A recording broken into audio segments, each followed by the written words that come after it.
Imagine a battle so one-sided that for every Roman soldier who died at Watling Street, nearly 200 Britons were killed. 80,000 warriors entered the battlefield. Barely 10,000 Romans stood against them.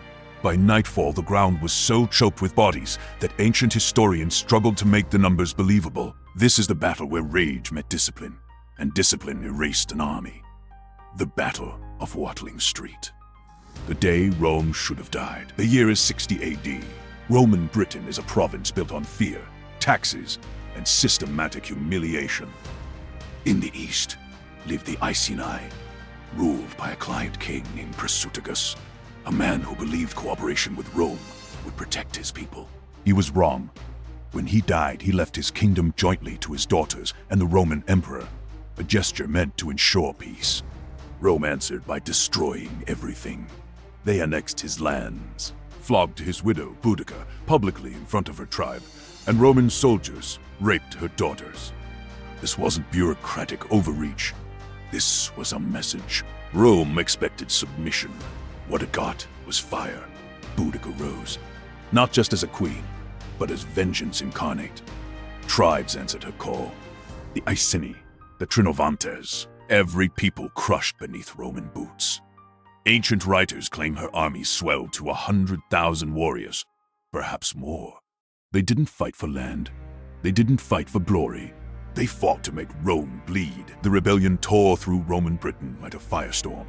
Camulodunum, the Roman colonial capital, fell first. Its streets ran red. Veterans and their families were butchered without mercy. The Ninth Legion marched to crush the uprising. Boudica shattered them. Then the rebels turned south, toward Londinium, today's London. Rome's governor, Suetonius Paulinus, made a cold calculation. The city couldn't be defended. He abandoned it. Boudica's warriors razed it to ash. Then Verulamium, modern St. Albans, fell the same way, consumed by flame and fury. To this day, archaeologists find the scars. Thick layers of burnt debris buried beneath modern London and St. Albans. Tacitus, writing decades later, claimed 70,000 Roman civilians and their allies were killed in the rebellion. For the first time since the conquest, Britain was slipping from Rome's grasp. The unthinkable was no longer impossible. When news of the catastrophe reached Suetonius, he was 250 miles away in Wales, crushing the Druid strongholds on Anglesey. He could have stayed, consolidated his position, let southern Britain burn. Instead, he made a gamble that would decide the fate of an empire. He turned his army around. He gathered what Rome still had: battle-hardened veterans of the 14th Legion, elements of the 20th Legion, auxiliary infantry and cavalry. In total, around 10,000 men, against Boudica's horde of 80 to 100,000. The numbers were suicidal, but Suetonius understood something the Britons didn't. Numbers don't win battles, ground does. Somewhere along Watling Street, the great Roman road cutting through the heart of Britain, Suetonius found his battlefield. The exact location is lost to history, possibly near modern Mansetta in Warwickshire, but the terrain was unmistakable. A narrow defile, dense forests pressing in from both sides, rising ground at the Roman rear. It was perfect. The Britons couldn't flank, couldn't encircle, couldn't use their numbers. They would have to funnel straight into a Roman kill box and die in the funnel. Suetonius positioned his legionaries in tight formation, shields overlapping like scales on a dragon, auxiliary cavalry on the wings. Then he waited.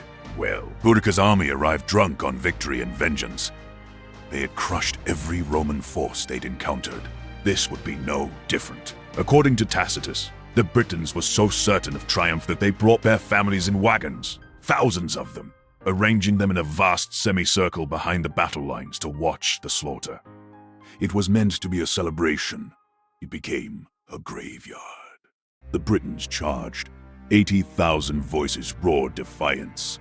War horns screamed. The earth trembled beneath a stampede of fury. And the Romans stood silent, shields locked, ranks unmoving, waiting. Then, on Suetonius' command, the sky darkened. massive volleys of pila, heavy Roman javelins, arced through the air. They punched through shields, bent on impact, dragged defenses down, and left warriors exposed. The British charge wavered, and the killing began. The Roman line advanced. Gladius, the short stabbing sword, flashed in perfect rhythm. Step forward. Stab. Step back. Not heroic, not glorious. Suetonius gave the order. Wedge formation. Roman units drove like spearheads into the packed British mass, splitting, dividing, isolating. Auxiliary cavalry swept the flanks. What had been an army became a mob. What had been a mob became panic. The Britons broke. They tried to flee and discovered they'd built their own cage. The wagons, the families they'd brought to witness victory. Now a wall of wood and flesh blocking every escape route. Men trampled women. Warriors died alongside children. The Romans showed no mercy. Tacitus claims 80,000 Britons were killed that day. Roman casualties? Around 400. A death ratio of 200 to 1. Even accounting for ancient exaggeration, the truth is undeniable. This wasn't a battle. This was annihilation. Boudica escaped the battlefield, but not her fate. Refusing capture and Roman chains, she drank poison. The rebellion died with her. Suetonius unleashed savage reprisals across Britain. Villages burned, suspected rebels executed. The vengeance was so brutal that Rome itself eventually recalled him, fearing he would make the province ungovernable. Emperor Nero briefly considered abandoning Britain altogether. After Watling Street, he never did. To the Romans, Boudica became a cautionary tale. To the Britons, she became something else entirely. A symbol, a legend. Rome won the province that day, but Boudica won something Rome could never conquer: immortality.